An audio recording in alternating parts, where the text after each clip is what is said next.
সকালে উঠে বাসি কাজ সব রেডি করে নিয়ে আমি সবজি কাটতে বসে গেছি। আর উনুন থেকে আমি ভাতটা নামিয়ে এনেছি। আর আমার উনুনের এতটাই রোদ্দুর পড়ে সকালের টাইম, তাই 10টা-11টা অবধি, যে আমি রান্নাই করতে পারি না, মানে পুরো টানা রোদ্দুর আর একদম খোলামেলা উনুন আমার।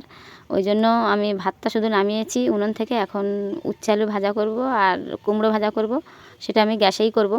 আর আমার মানে আজকে নিরামিষ কেন করছি, একটা দাদাভাই আমাদের বাড়িতে কাজ করছে, তো সেই দাদাভাই বলল যে আমি নিরামিষ খাই চৈত্র মাসে, ওই জন্য দাদাভাইয়ের জন্য নিরামিষ রান্না হচ্ছে। আর মা চলে গেল, শীতলা পুজো কালী পুজো হচ্ছে সেই মাঙন করতে, গ্রামের থেকে অনেকেই গেছে, তো মাও গেছিলো। ওই জন্য একা হাতে সব কিছু রান্না করা সামলানো একটু কষ্ট হচ্ছিলো, তাও তো কিছু করতে তো হবেই, কিছু করার নেই।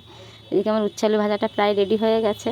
আর আমার বাবুর আবদার যে আমি কুমড়ো ভাজাও খাবো, উচ্ছে ভাজাও খাবো, মা তুমি নিরামিষ রান্না করলে। নিরামিষ এমনি খাওয়া হয়, যে খাওয়া হয় তা তো না, শনিবার সোমবার আমরা নিরামিষ খাই। তাও আমার বাবুর কথা যে আমাকে একটা ডিম ভেজে দাও মা।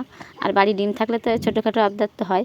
তো বাবুর ভাতগুলো গুছিয়ে দিলাম, আর আমিও আমার জন্য নিয়ে বসে পড়লাম, কারণ খেতে তো হবে।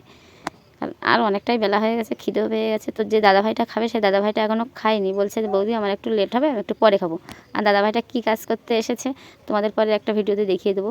আমি ভাত খাওয়া মানে সবে শুরু করলাম, তার মধ্যে দাদাভাই বলছে বৌদি ভাত গোছাও, অনেকটা বেলা হয়ে গেছে, আমি খেয়ে নিই।